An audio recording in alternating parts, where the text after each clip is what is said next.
So let's talk about the seeding in the West and how this affects the game.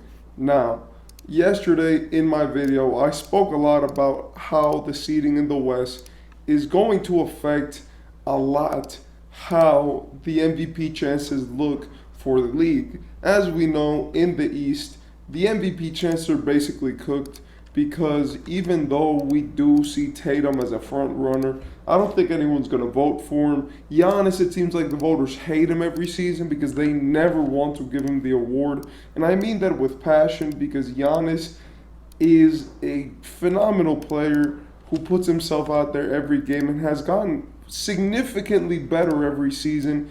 And even though he is putting up better numbers than his MVP seasons, it seems like the voters are just sick of voting for him.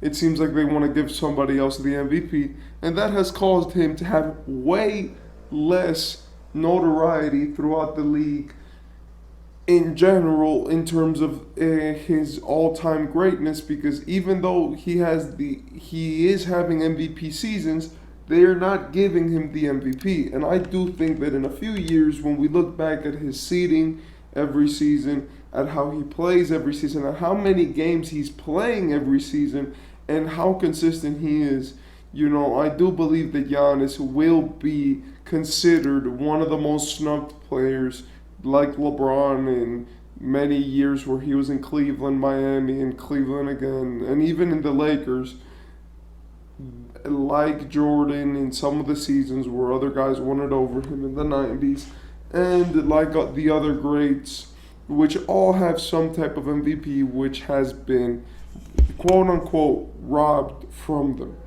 So now that we know that Giannis is not getting it, and now that we know that it's probably a Western Conference player who's getting it, who are the players who are going to get this award? First, let's talk about Jason Tatum. He still has the best record in the league. His Celtics are back to a new win streak. They've won 3 straight. And he's still at the top of the East. He's the only Eastern candidate which actually looks promising this season. Dame can't do it. Donovan Mitchell has too low of a seed, and he's ineligible for all major awards. And there's no Knicks player which is winning MVP because of their record. Now, in the West, we have 3 big teams which have MVP candidates, that being the Thunder, the Nuggets, and the Timberwolves.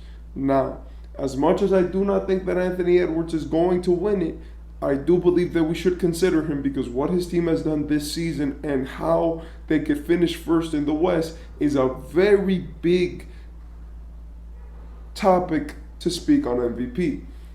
But Anthony Edwards has been amazing, but I think we can all agree that his team's defense, something that he only participates somewhat in, has made it very hard for him to, win the MVP. He doesn't put up those amazing numbers. And I spoke on this the other day, but diving deeper into particularly, why Anthony Edwards probably won't win it, it is mostly due to the fact that his statistics are not up to par with the rest of the league, right? He is amazing, and he's an All-NBA player this season if he gets to play 2 more games, right? But he's averaging 26 points, 5 assists, a steal, a block, meanwhile having 5 rebounds, 5 assists. I don't know if I already said the assists. 46% from the field, 37% from 3, and 84% from the free throw line. Amazing stats, 3 turnovers. He's been great. Also, that he's on a very offensively challenged team. Let's face that. And yesterday they beat the Clippers after coming back from down 22, which eliminates any chances of good stats against bad teams. Like, no, he's legit, but his team is not good enough. I don't think so, and I don't think that they're gonna allow him to win the MVP this young in his career because he's young. He has a lot more time. His Timberwolves look good, and I do believe that his team and how his performances look are not conducive enough to winning the MVP. Now, let's talk about the other MVP candidates in the West, which are 1 and 2. Obviously, I've made MVP videos before, but I've never talked specifically about how the seeding is going to affect that. As you guys know or don't know, the Thunder yesterday lost their game against the Pacers. They're still the number 1 seed in the West, but they're only the number 1 seed because of just how it's placed. The Nuggets have the same record as them. They're just the 2 seed. And the Nuggets have a game today, and they've won 3 straight games. So that means that very possibly the Denver Nuggets could be the 1st seed in the West today. Now, I don't want to jinx it. I don't want to, go and create any drama. Neither do I think that them being the 1st seed or 2nd seed is going to affect who wins the MVP, in my opinion, because I don't think it should. I think the MVP is Shai Gilgeous-Alexander. I said it in another video, and I've made my stance very clear that I think Shai has been the best player on a team which ridiculously overperformed. And he's also been a player which has always been there for his team, has not missed games, has been the clutch time player of the year, has been a great defensive player, and has used this opportunity, right, and gotten better than last season where he was literally 5th in MVP and did not have a good record.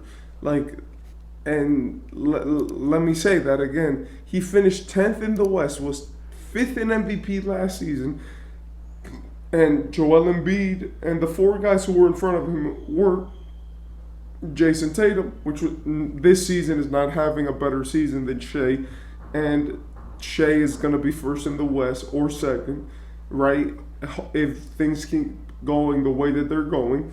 Giannis, which is not winning in his conference, because if Giannis wins the MVP, that probably meant that Tatum had to get it since Tatum has so much of a better record in his conference. Nikola Jokic, which is the other guy which I'm going to talk on, and Joel Embiid, which is ineligible for all major awards like All-NBA and MVP. So now that we know how they stack up, how Shai stacks up against the 4 people who were in front of him last year, let's talk about the probability of him winning MVP over Jokic. I think that the real race is between those 2. I think that maybe Jason Tatum is the default guy, right? If you don't know who to give MVP to, give it to Jason Tatum. It's a good pick. He has so much of a better record. He's on the best team. He's been performing. And he's definitely been one of those players that even though he's under the radar because of how good his team is, that they just write him off and they just let them be in their own space. Oh, it's the Celtics, they're going to win every game. I do believe that he is the default MVP because he has everything that an MVP should have. Now, talking about what the MVP means and what the performances have led us to believe, I think that Jokic and Shai stack up against each other nicely.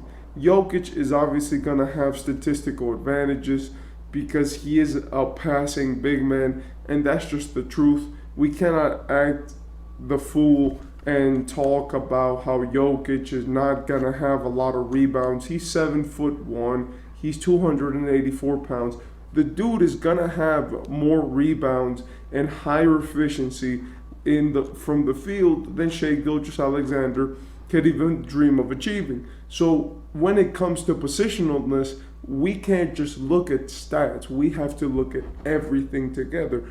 And the reason why I say that is because I think a lot of people get stuck up on big men, especially this season, because when you go look at these advanced analytics, big men appear so effective. But it's obviously a big man is going to appear that effective when literally the big man gets 6 to 7 more rebounds per game than any average taller guard just by standing under the paint and getting a bunch of rebounds.